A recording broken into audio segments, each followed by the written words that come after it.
Assalamualaikum warahmatullahi wabarakatuh.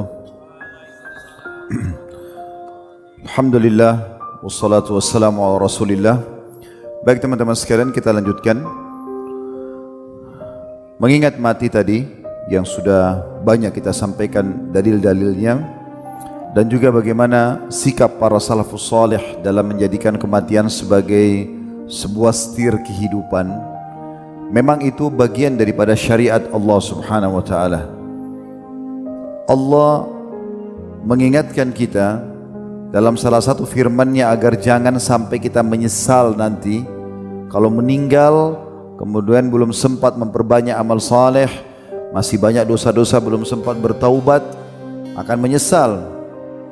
Allah menyebutkan dalam Al-Quran dalam surah Al-Mu'minun ayat 99 sampai ayat 100. Ini umumnya Allah buka kepada kita pernyataan dan perkataan orang-orang yang sedikit sekali amalnya atau banyak dosanya, terlebih lagi kalau sudah sampai orang kafir.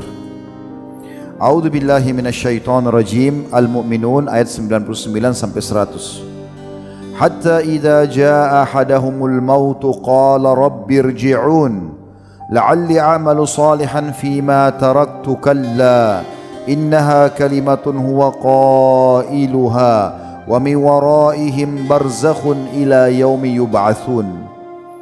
Artinya, demikianlah keadaan orang-orang kafir itu hingga apabila datang kematian kepada mereka, maka dia akan berkata, "Ya Tuhanku, kembalikanlah aku ke dunia agar aku berbuat amal saleh terhadap apa yang telah aku tinggalkan.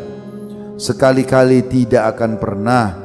Sesungguhnya itu hanya perkataan yang diungkapkan saja, dan di hadapan mereka ada dinding atau barzakh di kuburan sampai hari mereka akan dibangkitkan nanti." Kita memang umat Islam, umat yang cinta dengan kematian, umat yang selalu merindukan akhirat. Kalau ada di antara kita yang hadir sini belum berpikir seperti itu, harus mengoreksi dirinya. Kapan kita tidak pernah berpikir akhirat, tidak pernah berharap mati supaya bisa menerima hasil daripada amal soleh kita, meraih apa yang Allah janji, surga yang mulia dengan berbagai macam fasilitasnya, maka ini ada keraguan dalam keimanannya. Makanya Khalid bin Walid radhiyallahu anhu pada saat membawa pasukan muslimin ke depan Hurmuz, pimpinan perang pasukan perang Persia, dia mengatakan, "Aku membawa kepadamu orang-orang yang mencintai kematian sebagaimana kamu dan pasukanmu mencintai kehidupan." Setiap orang beriman pada saat masuk ke kancah jihad yang dikejar adalah mati, dan mereka sedih kalau pulang tidak meninggal. Kalau mereka pulang bawa kemenangan itu nomor 2, tapi nomor satunya bagaimana mereka mati. Ini memang tujuan syariat teman-teman sekalian. Orang yang menjadikan mati sebagai pegangan hidupnya, dia akan terus terawasi. Allah yang menggerakkan kaki-kaki Anda semua hadir malam ini di sini. Allah juga yang menggerakkan saya untuk datang dari Jakarta. Saya tidak pernah berpikir untuk mengatur jadwal ini jauh sebelumnya. Ini tiba-tiba saja. Beruntung sekali saya dan Anda ini, saya terutama, kalau mengambil pelajaran apa yang kita sampaikan. Jangan selalu dibisikin syaitan lagi dengar ceramah, "Oh mati, saya udah tahu." Bukan itu. Sadarkan diri kita, kalau kita masih belum tersentuh, berdoa kepada Allah SWT di tempat yang mulia ini, di masjid ini berdoa, "Ya Allah, kenapa hati hamba belum tersentuh? Kalau sudah tersentuh, ya Allah, buat hamba jadikan kematian ini benar-benar sebagai ajang untuk hamba rajin beribadah kepadamu, bertobat dari dosa-dosamu." Itu yang harus dilakukan. Penting sekali teman-teman sekalian untuk difahami masalah ini. Dimulai dari sholat 5 waktu. Coba introspeksi diri. Selama ini masjid banyak sekali di negara kita ini, apalagi di kota-kota kayak begini yang mayoritas muslim, Masya Allah. Masjid di mana-mana, azan didengar di mana-mana. Allah sudah pernah mengizinkan saya menginjakkan kaki di beberapa negara teman-teman. Di Australia misalnya, waktu orang-orang kita undang, tidak terdengar suara mikrofon, tidak ada suara azan. Jadi orang selalu lihat waktu baru kemudian mereka ke masjid. Suaranya cuma di dalam masjid. Dekat-dekat sini saja, di Singapura misalnya, tidak bisa Anda dengarkan azan. Syukur kita ada di Indonesia, negara yang tercinta ini, yang kadang-kadang ada di antara masyarakat yang selalu cari kesalahan negara kita saja, kesalahan pemimpin kita saja, kekurangannya yang dilihat. Akhi dan ukhti, kita masih Masya Allah mayoritas muslim, masjid bisa sholat, kita masih bisa puasa, kita masih bisa ibadah. Yang kurangnya doakan agar Allah sempurnakan, yang salahnya doakan supaya Allah ingatkan mereka, supaya kita dapat pahala. Jangan selalu ribut cari kesalahan dan kekurangan saja, akhirnya kita juga melupakan kesalahan kita. Mulai dari sholat. Kalau anda mau perbaikin apapun sifatnya dalam kehidupan kita, mulai dari sholat. Satu-satunya ibadah yang Nabi Muhammad SAW terima di langit, yang lain semua di bumi. Harus melakukan perjalanan Isra, perjalanan dari Makkah ke Masjid Aqsa. Zaman itu orang tunggangi kuda tercepat dengan laki-laki terkuat 1 bulan pergi 1 bulan pulang. Tapi dengan hikmah Allah, Allah berikan borak kuda bersayap bisa terbang semalam pulang pergi. Mi'raj ke langit yang luar biasa jauhnya. Allah menyebutkan tentang perjalanan itu 50.000 tahun itu. Jauh sekali. Langit 7 lapis langit lagi. Menembus semuanya lalu menerima perintah sholat. Kembali dan kita diperintahkan. Dan sholat ini teman-teman sekalian ringan sekali. Ini absensi, melapor kepada Allah. Subuh, duhur, asar, maghrib, isya. Selalu muadzin kumandangkan. Mau orang Melayu, mau orang Arab, mau orang Eropa bule, mau orang hitam di Afrika, sama. Hayya ala sholat. Ayo sholat. Bukan muadzin yang panggil kita, Allah yang panggil itu. Hayya alal falah. Kalau kamu sholat kau akan beruntung dan menang. 1 hari 5 kali dipanggil. Dan banyak keutamaannya.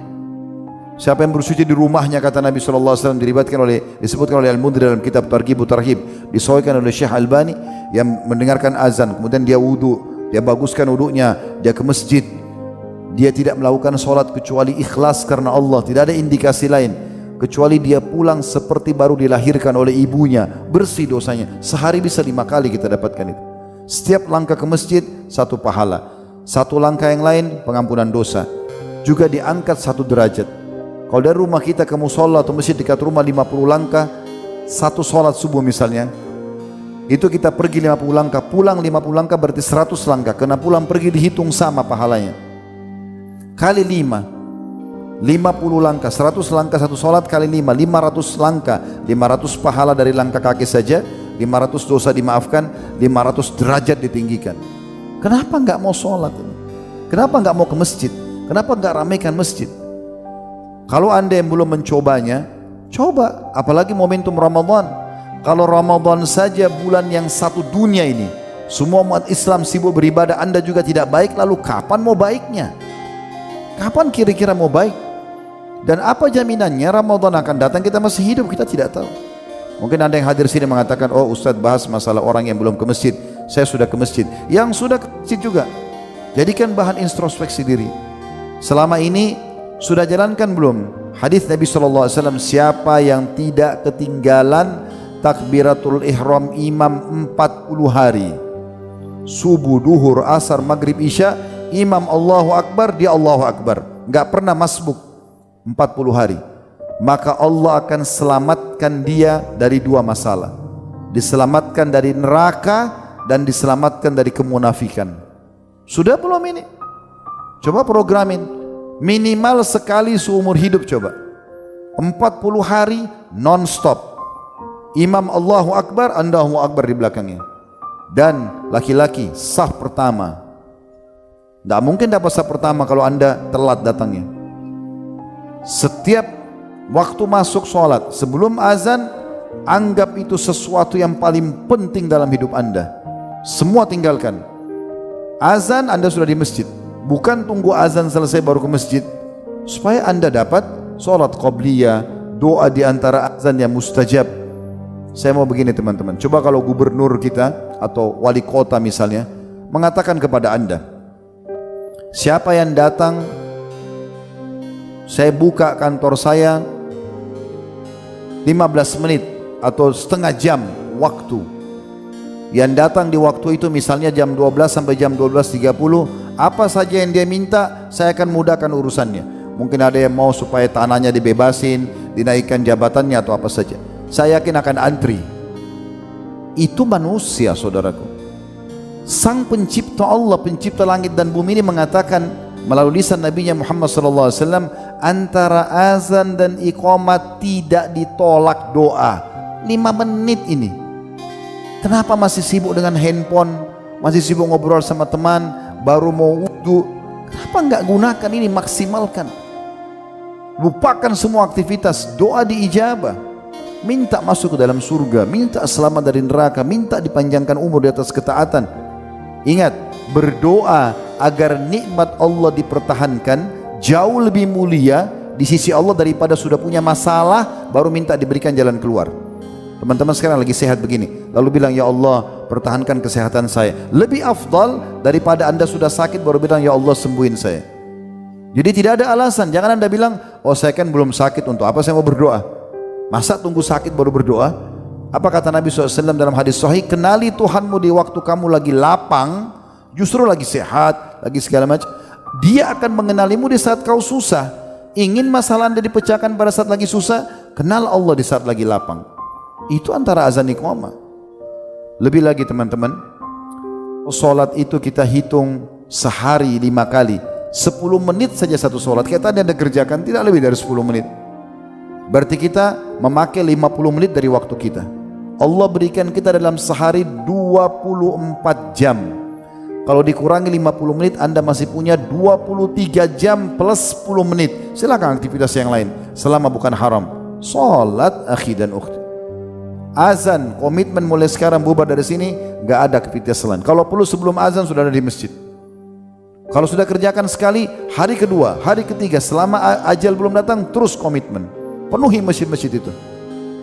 Bayangkan kata Nabi SAW dalam hadis yang sahih. Beliau mengangkat hadis Bukhari, salatul jamaati afdalu min salatil fadli bi 27 darajah. Salat berjamaah lebih afdal daripada salat sendiri 27 derajat. Kata Ibnu Abbas radhiyallahu anhu, satu derajatnya ya, itu 12.000 tahun. Dalam beberapa asar dikatakan berapa banyak derajat yang kita kehilangan nih gara-gara kelalaian.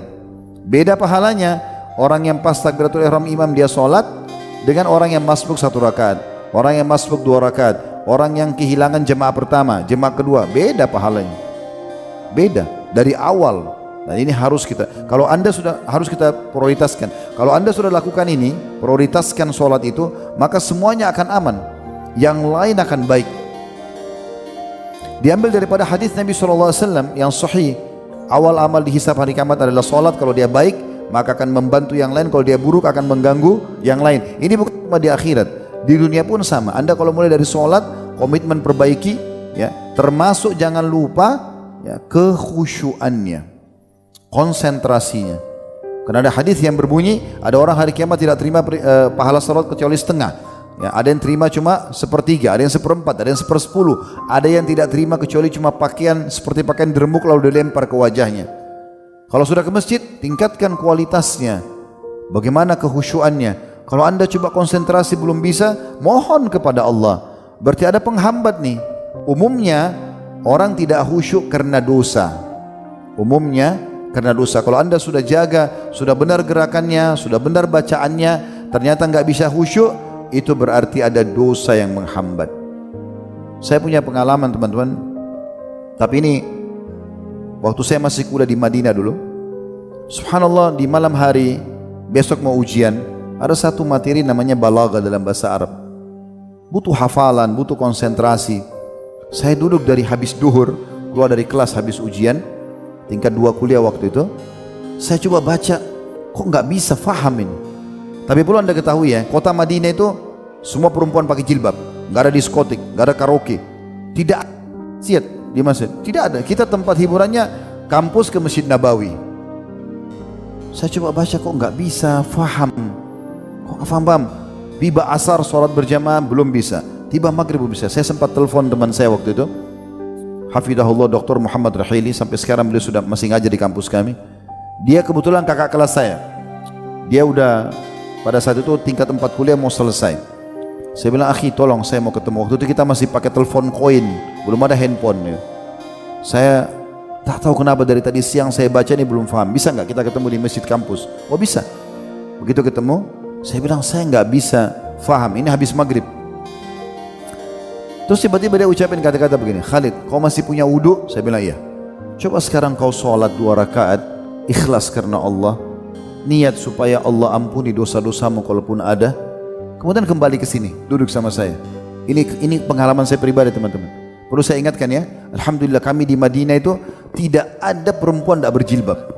Di kita punya tidak ketemu juga, di kampus semua laki-laki. Perempuan pakai cadar di rumah orang masing-masing. Gak ada diskotik, gak ada bar, gak ada.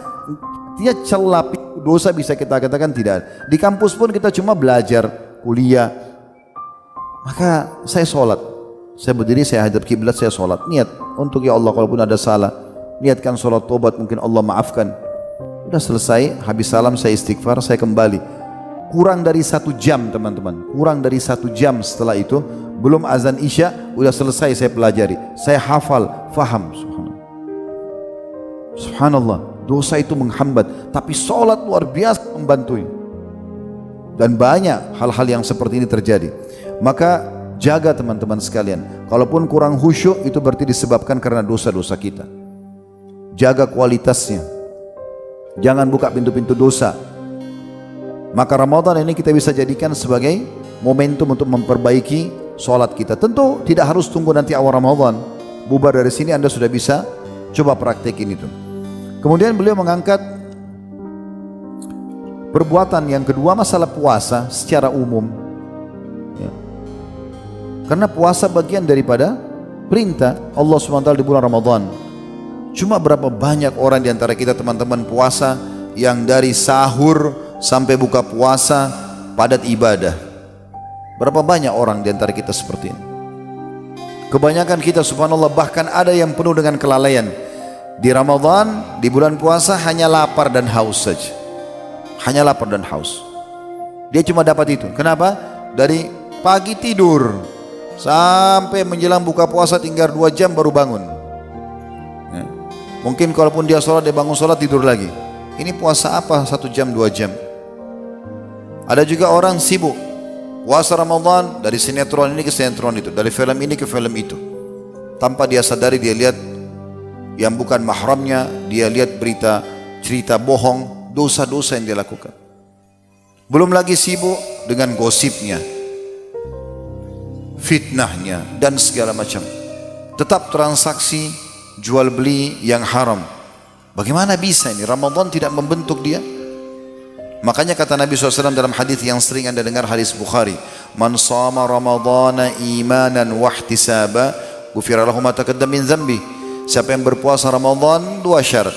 Karena keimanan, yakin perintah Allah, dan yang kedua ini ihtisab, kejar pahalanya, kejar padat dari ibadah ke ibadah gitu. Jauhi semua dosa, ihtisab, baru diampuni dosa-dosanya yang telah lalu.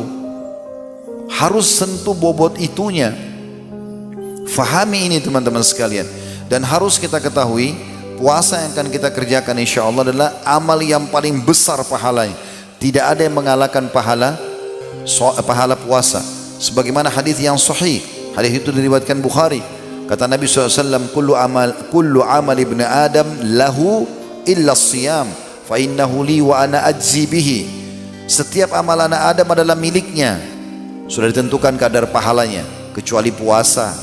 Karena sesungguhnya kata Allah SWT dalam hadis qudsi ya, sesungguhnya itu adalah milikku dan aku sendiri yang akan membalasnya. Puasa nanti teman-teman akan menjadi tameng dari api neraka, sebagaimana dijelaskan dalam hadis Bukhari juga. Kata Nabi SAW, as-siyamu junnatun, puasa itu adalah perisai. Fala yarfuth wala yajhal. Kalau seandainya orang berpuasa, jangan pernah mengucapkan rafath, kata-kata yang mengundang syahwat, dan jangan juga berbuat hal-hal yang konyol, sia-sia. Wa ini imru'un qatalahu aw syatamahu. Kalau dia lagi puasa, ada seseorang yang ajak dia bertengkar, mencela dia, falyaqul, katakan, inni shaimun, saya akan puasa, saya sedang puasa, saya sedang ikuti program puasa. Tidak boleh bertengkar, tidak boleh lagi berkata-kata kasar, tidak boleh lagi berkata-kata syahwat. Semua teman-teman cinta, rindu, kangen ini hanya untuk pasangan halal, suami istri. Selain itu lupakan. Di luar Ramadan tidak boleh, apalagi di Ramadan. Ada pernah di majelis kami kirim kertas, Ustaz, apa hukumnya berzina di Ramadan? Bagaimana caranya? Tanya apa hukumnya berzina di Ramadan? Di luar Ramadan aja haram, apalagi di Ramadan, ya batal puasanya. Suami istri aja yang halal siang hari Ramadan biologis berdosa, dosa besar itu. Sengaja batalin puasa karena biologis tanpa udzur, dosa besar. Plus ada kafarah, denda lagi. Ada dendanya. Ya. Ini berat, tidak boleh sembarangan. Ya. Maka harus hati-hati. Kemudian kata Nabi SAW selanjutnya, walladzi nafsi biyadih, demi zat yang jiwaku dalam genggaman Allah, la khalufu famis saimi atyabu indallahi ta'ala min rihil misk. Ketahuilah bahwa mulutnya orang puasa, karena dia tidak minum, tidak makan dari subuh sampai maghrib, ada baunya, tapi di sisi Allah lebih wangi daripada bau kasturi.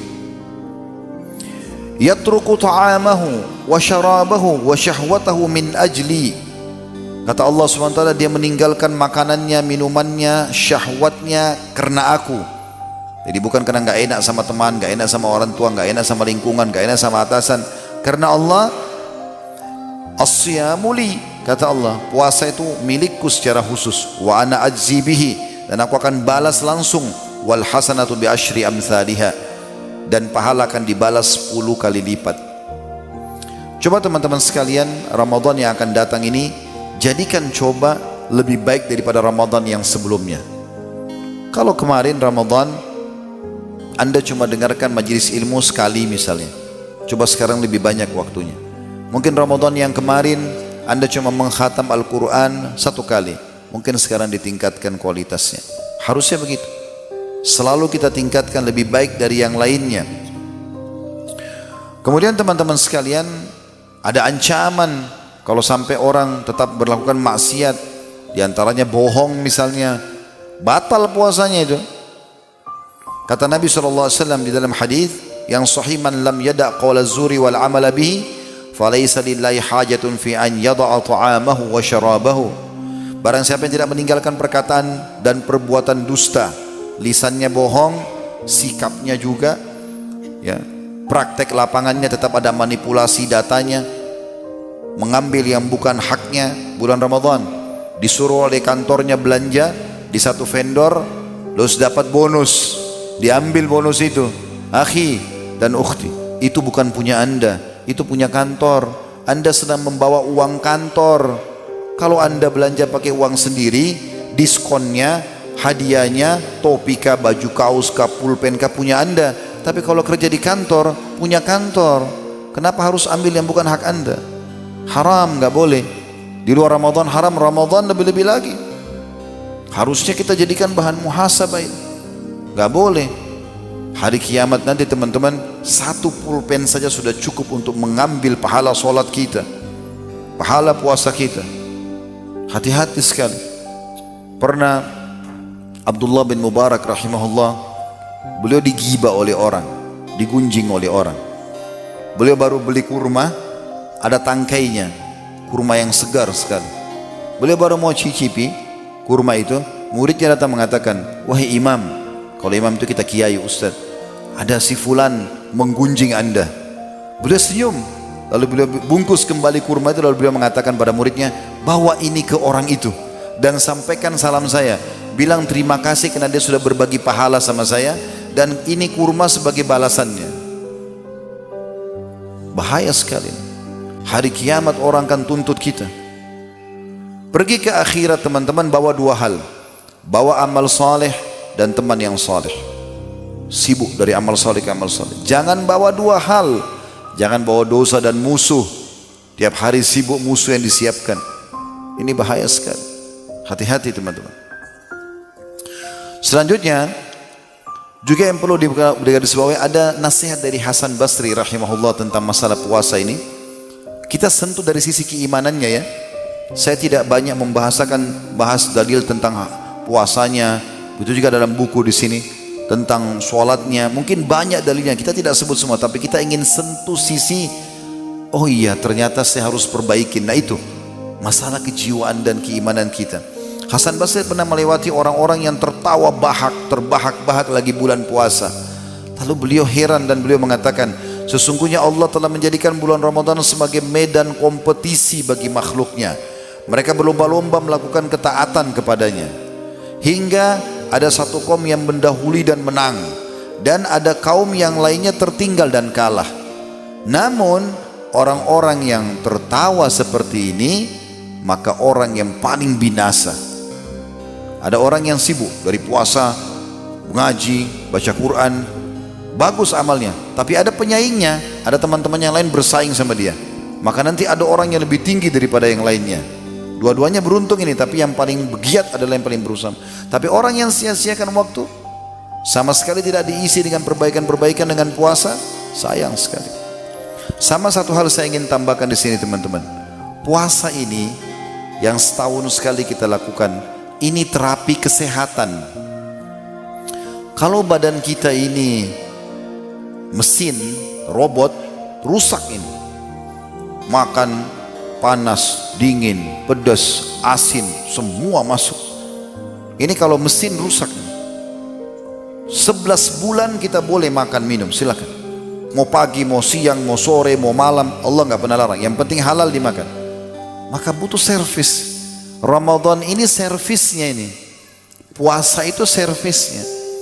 Makanya teman-teman rasakan nggak? Kita kalau saya tiba Idul Fitri setelah sebulan puasa, terus kita silaturahim keluarga, baru makan sedikit ketupat sudah kenyang. Pernah rasa nggak? Pernah? Cuma 3-4 orang Padang yang jawab saya ini. Hah? Ini masih hidup kayak ini? Kadang-kadang kita makan sedikit ketupat sudah kenyang ya. Kenapa? Perut kita sudah diservis. Seperti mobil kalau habis servis, gasnya sedikit saja sudah kencang dia. Seperti itu. Jadi jangan anggap begitu mau tiba Ramadan, wah puasa sebulan, beratnya dulu, persepsi negatif, salah ini. Justru itu kesehatan. Tidak pernah ada orang mati karena puasa, kecuali ajalnya datang. Tapi nggak ada. Anda kalau yang sudah jalankan, tidak pernah ada masalah kan sebenarnya. Dan subhanallah tergantung niatnya. Saya berapa kali praktikin dalam diri saya sendiri. Coba kita niatkan. Kadang-kadang sahur cuma segelas air, tahan tuh. Insya Allah saya tidak lapar. Enggak lapar sampai buka puasa. Buka puasa dengan sebutir kurma dengan segelas air, masih tahan sampai habis tarawih baru makan. Banyak orang tidak begitu. Sahur dan buka puasa dijadikan sebagai ajang balas dendam. Nah, ini saya sudah berapa jam tidak makan. Sebelum puasa habis asar keliling pakai motor, beli yang warna merah, yang warna hijau, yang warna biru, warna-warni, tumpuk semua di meja makan. Padahal pada saat buka puasa dia nggak bisa makan. Nabi SAW buka puasa teman-teman sekalian dimulai dengan kurma. Kata Abu Hurairah kalau tidak ada dengan air, kalau ada keduanya di dua-duanya. Kemudian sholat maghrib dulu akhi dan ukhti. Habis sholat maghrib pulang baru makan. Kontrol. Apa gunanya anda puasa sebulan kalau anda tetap rakus, tanda kutip sini, makan semuanya? Itu hikmahnya ada. Jadi ini kita servis dan itu cuma setahun sekali ya. Jangan jadikan sebagai ajang balas dendam. Kata Nabi SAW, sebaik-baik makanan kalian buka puasa, kurma. Sebaik makanan kalian sahur, kurma. Kurma Nabi SAW. Apa kata Nabi SAW? Wahai anak Adam, cukup kau makan sebagian makanan yang bisa menegakkan punggungmu. Jangan balas dendam. Tidak ada hikmahnya puasa. Subhanakallahumma bihamdika asyhadu an la ilaha illa anta astaghfiruka wa atubu ilaik. Wassalamualaikum warahmatullahi wabarakatuh.